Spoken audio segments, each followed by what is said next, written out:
their elected representatives in Congress and Parliament. One of the first items on their agenda was to stress how important it was that their plan, quote, be carried out by stealth.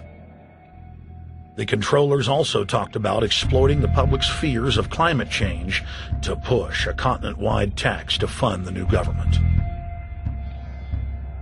Globalist tool Robert Pastor is incessantly paraded on the world stage as the man behind the North American merger. When he testified before Congress, he pushed the idea of a continental security perimeter that erases national boundaries and merges the security apparatus. The best way to secure the United States today is not at our two borders with Mexico and Canada, but at the borders of North America as a whole. In fact, the North American Command, based in Colorado Springs, Colorado, was clearly running the meeting in Canada. For the past decade, the Pentagon has been training with Mexican and Canadian forces and has openly discussed using them inside the United States for disasters and to quell domestic unrest. There are already over 100,000 non-U.S. citizens serving in the U.S. Armed Forces. The Pentagon is now expanding its recruiting centers in Mexico, the Philippines, and Eastern Europe. Big city police departments nationwide are lobbying to change laws so they can recruit non-citizens to join the police force. What we are witnessing is a Red Dawn scenario in slow motion. Tyrants throughout history have brought in foreigners to oppress their domestic populations.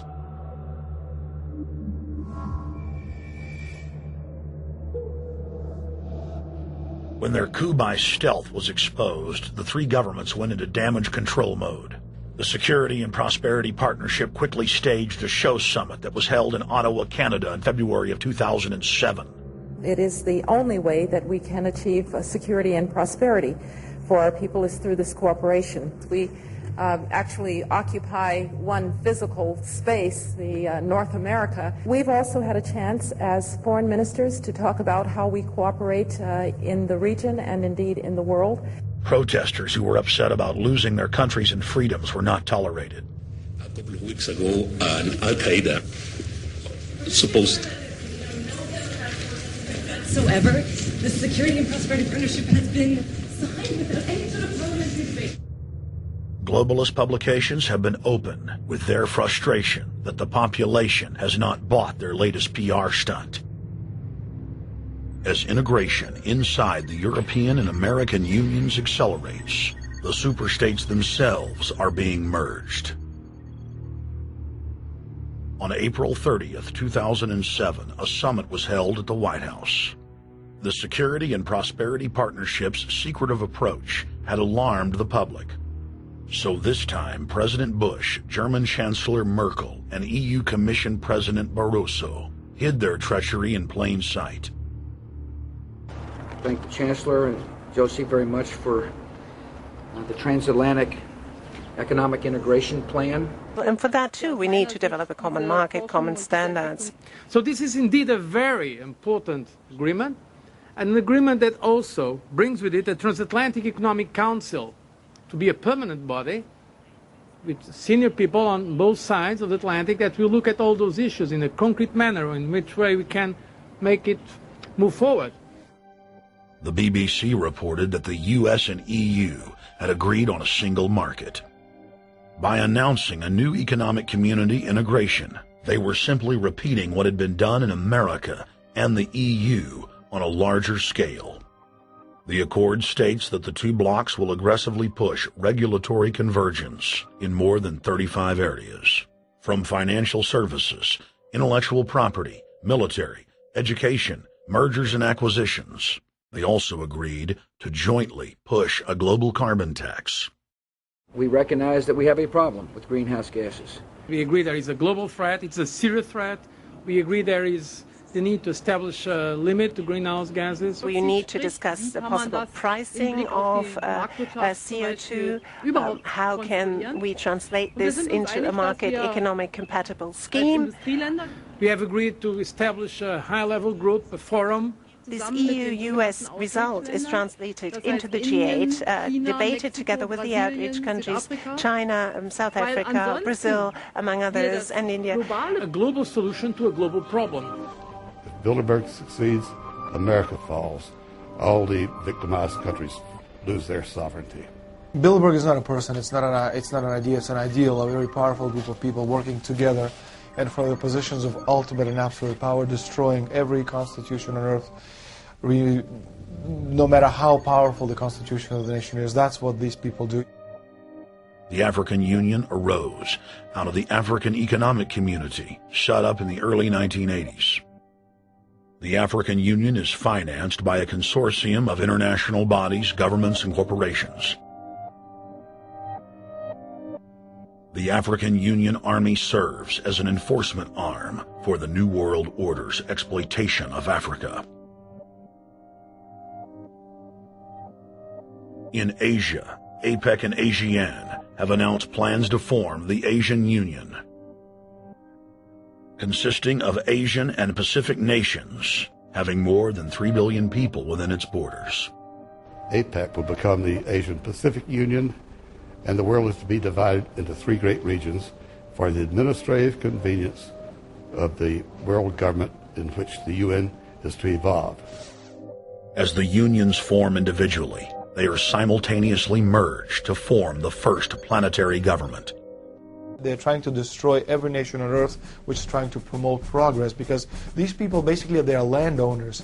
They don't need progress because they control the land.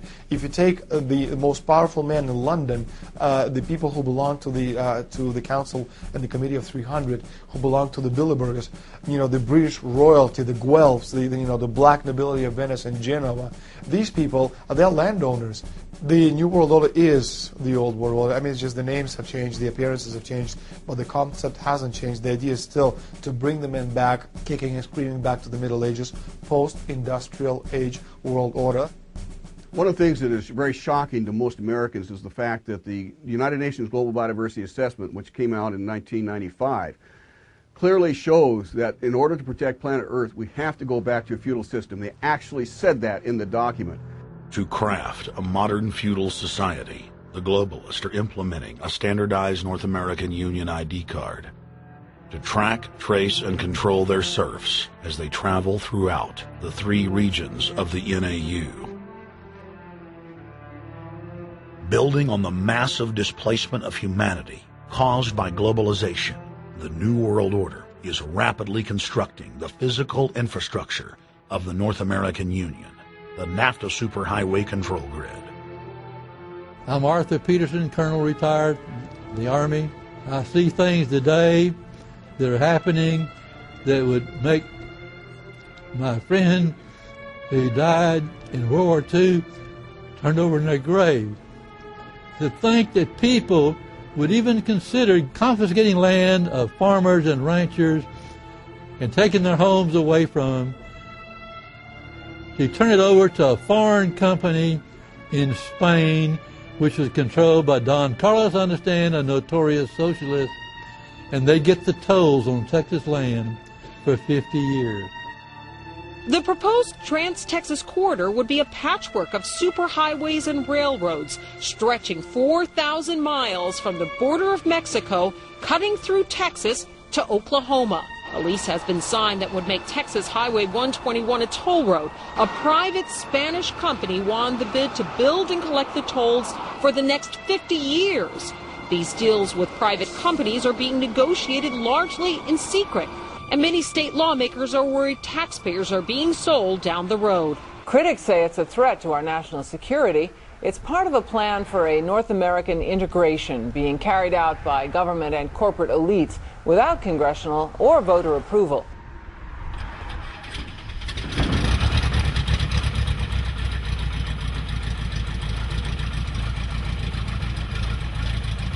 We took to the air over central Texas to get a bird's-eye view of the Trans-Texas Corridor, which is under construction and will form the heart of the Trans-NAFTA Superhighway system.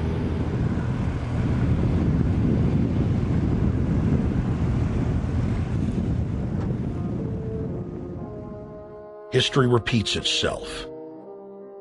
2,000 years ago, all roads led to Rome. Rome constructed and maintained more than 10,000 miles of roads throughout its empire.